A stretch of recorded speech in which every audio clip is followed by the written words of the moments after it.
Hello my dear friends and my dear family. एक बिहारी सब पे भारी परिवार में यूपीएससी सिविल सर्विस एग्जामिनेशन के ऑनेस्ट एंड सक्सेसफुल प्रिपरेशन के लिए जो हमने मैराथन क्लास शुरू की है, उनके यूपीएससी गाइडेंस पार्ट में मैं आपका वेलकम करता हूं। I welcome you all from the deepest and most loving corner of my heart. आज मकर संक्रांति है, तो पहले आप सभी मेरे दोस्तों को मकर संक्रांति की बहुत बहुत हार्दिक शुभकामनाएं और बधाइयाँ भी। अच्छे से आप लोग दही चूड़ा तिल का लाई खाइए। अपने अपने त्योहार हैं भारत में और उन सब का अपना महत्व है, तो उनके स्वाद को चखा ही जाना चाहिए, उन्हें एंजॉय भी करना चाहिए। आइए फ्रेंड्स, आज की क्लास हम लोग शुरू करते हैं। अभी हम लोग बेसिक्स की प्रिपरेशन कैसे करें, प्रिपरेशन ऑफ बेसिक्स पर बात कर रहे हैं। पिछले क्लास में हमने एक पार्ट पर बात की थी, आज उसका फाइनल पार्ट है कि बेसिक्स की प्रिपरेशन आप करेंगे कैसे। और उसके बाद फाइनली हम लोग बेसिक्स को लेकर जो सबसे अल्टीमेट पार्ट है, क्लाइमैक्स उसका, कि क्या मटेरियल सोर्सेज होने चाहिए जहाँ से आप बेसिक्स की तैयारी करेंगे, प्लस उन्हें आप करेंगे कैसे, उन मटेरियल का आप यूटिलाइजेशन कैसे करेंगे अपने बेसिक्स के प्रिपरेशन के लिए, उन्हें हम फिर देखेंगे। तो आइए फ्रेंड्स, कुछ अब बातें की जाए उन तरीकों के बारे में। अभी हम लोग थ्योरेटिकल बात कर रहे हैं, उसके बाद प्रैक्टिकल हम बुक्स को लेकर भी बातें करेंगे। आइए तो देखते हैं। Study with live models, first point है लाइव मॉडल्स। ये लाइव मॉडल्स क्या है?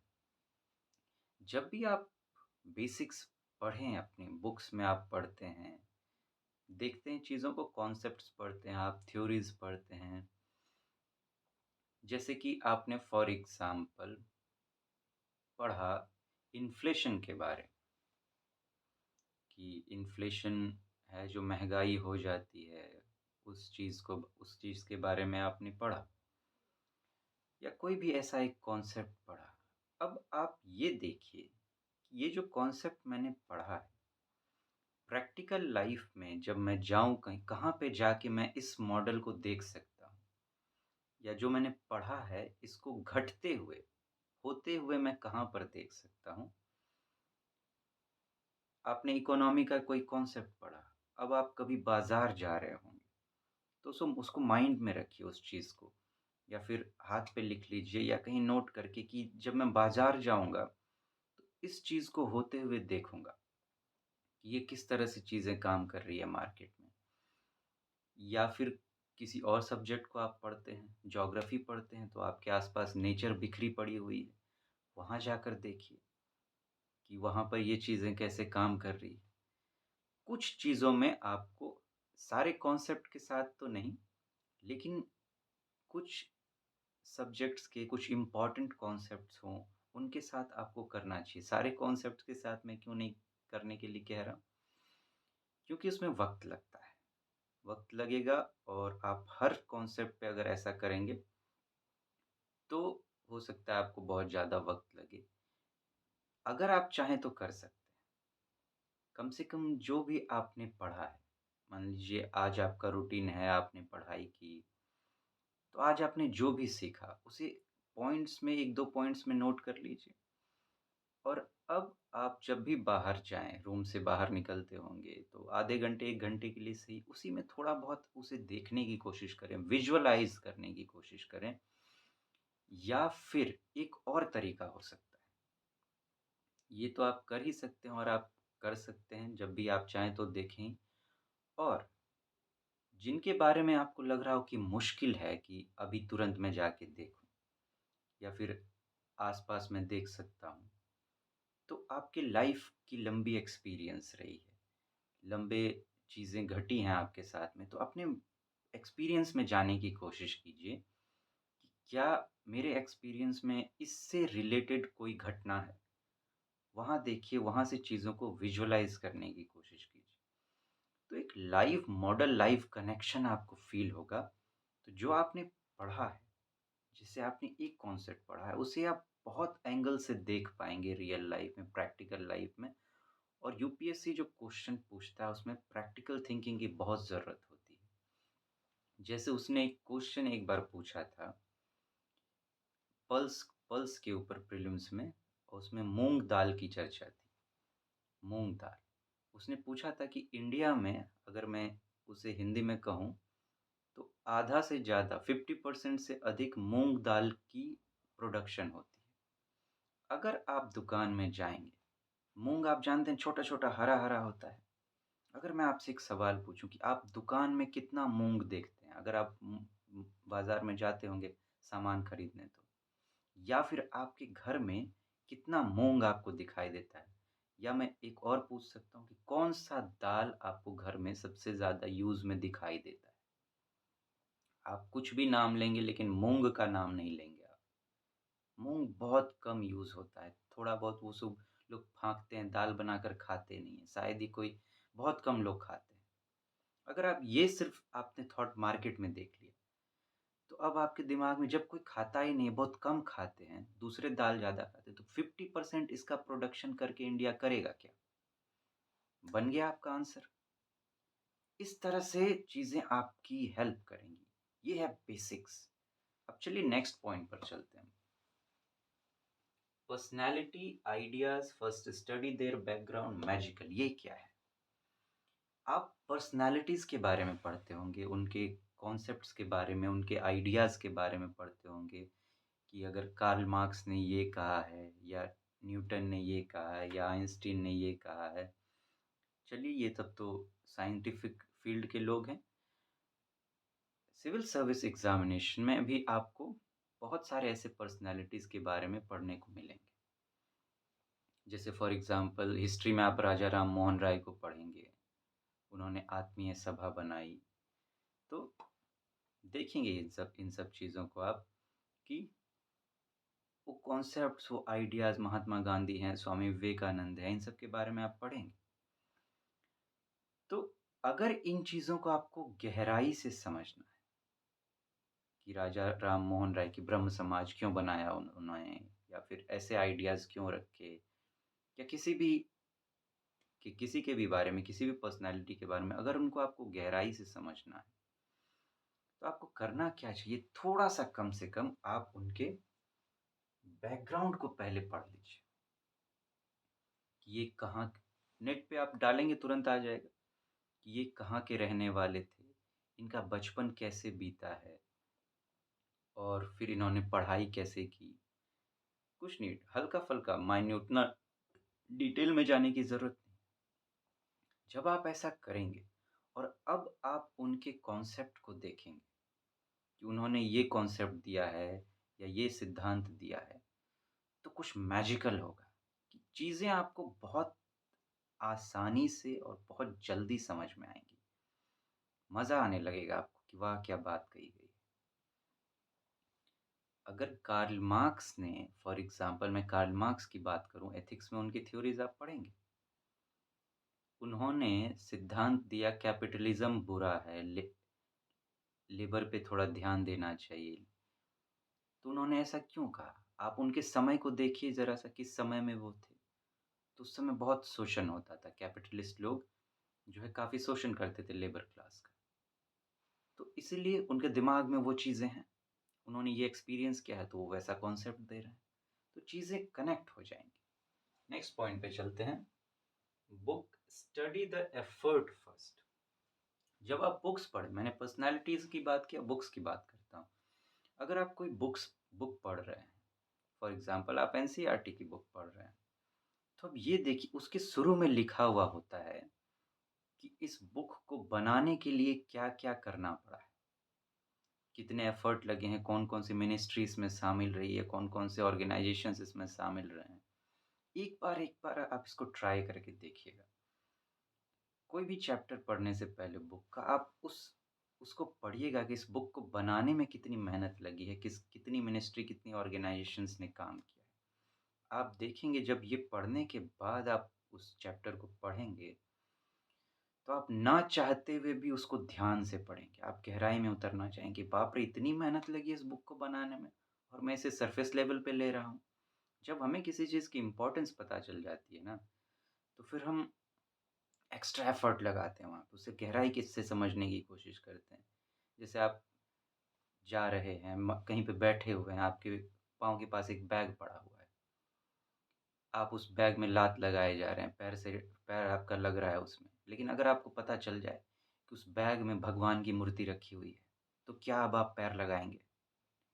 तो ये होता है इम्पोर्टेंस पता चलने की बात, और उसके बाद आपका एफर्ट और आपका जो बिहेवियर है उसके साथ वो चेंज हो जाता है। नेक्स्ट पॉइंट पे आते हैं। Definition words must understand deeply. अलग-अलग सब्जेक्ट्स के अपने-अपने डेफिनिटरी वर्ड्स होते हैं। जैसे आपको इकोनॉमिक्स में इन्फ्लेशन पढ़ने को मिलेगा, मॉनेटरी पॉलिसी पढ़ने को मिलेगी। सोसाइटी में आपको सोशलिज़्म पढ़ने को मिलेगा, कैपिटलिज़्म पढ़ने को मिलेगा। तो ये अलग-अलग सब्जेक्ट्स के अपने-अपने डेफिनिटरी वर्ड्स होते हैं। जब आप इनको पढ़ें, तो डिक्शनरी मीनिंग की तरह ना देखें कि ये शब्द है और इसका ये मीनिंग, जैसे इन्फ्लेशन है तो महँगाई, ऐसे नहीं, उसके डेप्थ में उतरिए। यहाँ पर बुक्स आपकी उतनी मदद नहीं कर पाएँगी। बुक्स आपकी मदद करेंगी, लेकिन सरफेस लेवल। आप वहाँ से जो पढ़ सकते हैं, पढ़िए। अगर आप किसी से समझ सकते हैं, तो वो ज़्यादा बेहतर होगा, या खुद उसको कहीं से भी विज़ुअलाइज़ करने की कोशिश कीजिए, लेकिन उसको गहरे तौर पर समझिए कि अगर सोशलिज़्म है, तो गहरे में इसकी मीनिंग क्या है? सिर्फ़ समाजवाद नहीं, अंदर जा रहे हैं, इसका कॉन्सेप्ट क्या है, थ्योरी क्या है? उसके बाद उसको अपने आस-पास आपके समाज है, आपके आस-पास चारों बगल समाज है। देखिए कि ये कैसे अप्लाई हो रहा है वहाँ। इस तरह से आपको डेफ़िनेटरी वर्ड्स जो होते हैं, उनके साथ जाना चाहिए सब्जेक्ट स्पेसिफ़िक, क्योंकि ये आपके बहुत काम के होंगे। सब्जेक्ट की अपनी लैंग्वेज होती है और आपको एग्ज़ाम में उन्हीं लैंग्वेज में लिखना होता है।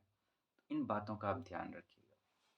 Next point, events around and newspapers news, try to apply your basics to them, plus try to bring some basic principle out of it. इस पॉइंट पे आते हैं।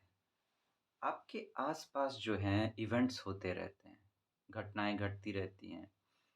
अब आप सोसाइटी में देखते हैं किसी ने झगड़ा कर लिया, या आप कुछ बुरा सुनते हैं, किसी ने सुसाइड कर लिया, या कुछ और भी चीज़ें हैं।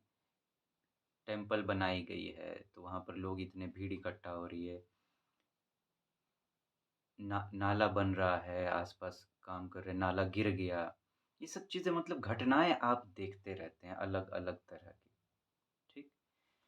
और न्यूज़पेपर्स में भी आप पढ़ते रहते हैं, न्यूज़ में भी देख सुनते रहते हैं कि हाँ, ये घटना है। जब आप इन घटनाओं को देखें या सुनें या पढ़ें, तो आपने जो बुक्स में पढ़ रखा है, अब देखें कि मैंने बुक्स में क्या इस कॉन्सेप्ट को पढ़ा है।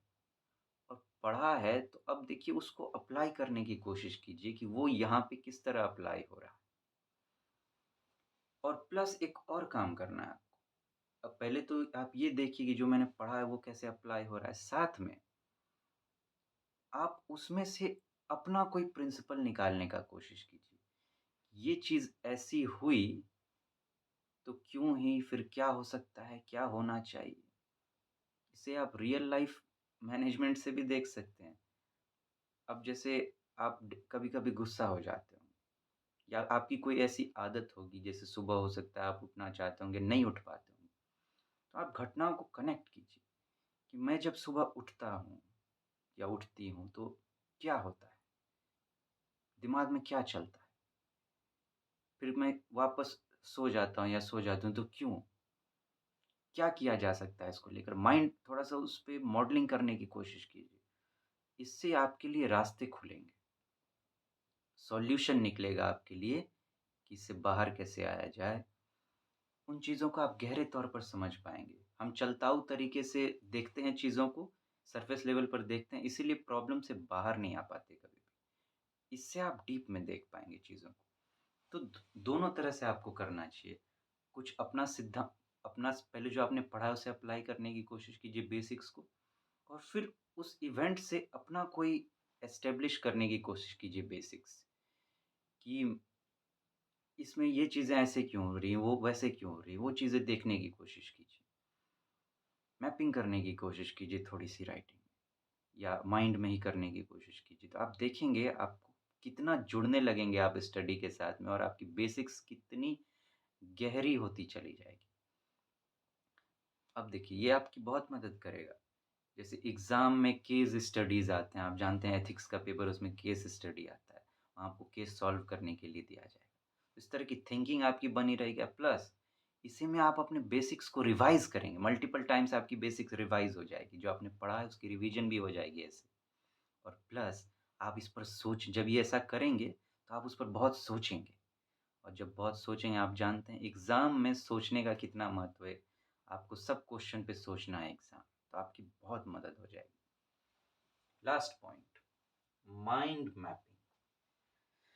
आप जब भी कुछ भी पढ़ें तो उसके लास्ट स्टेज पर या फिर इनिशियल स्टेज पर भी आप कर सकते हैं कि आप एक माइंड मैप तैयार कीजिए कि एक चीज़ है, कोई टॉपिक ही है, इससे क्या-क्या जुड़ा हुआ है, इसमें मुझे क्या-क्या देखना चाहिए, कि इसका मतलब क्या है, फिर इसके एडवांटेज क्या हैं, इसके डिसएडवांटेज क्या हैं, क्या किया गया है, क्या किया जाना चाहिए और अच्छे से इसको कैसे किया जा सकता है, कहाँ कमी रह गई है, उन्हें कैसे पूरा किया जाए।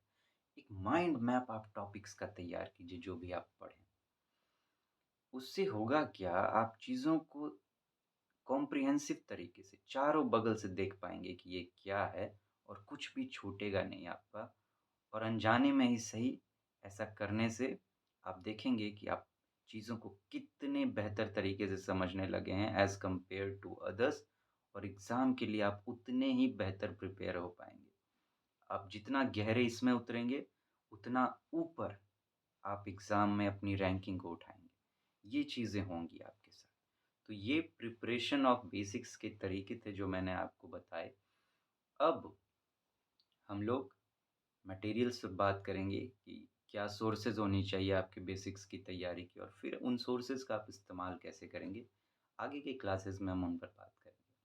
तो तब तक अपना ध्यान रखें friends. Take very good care of yourself. Thank you so much. Have a nice day and happy Makar Sankranti again. Thank you.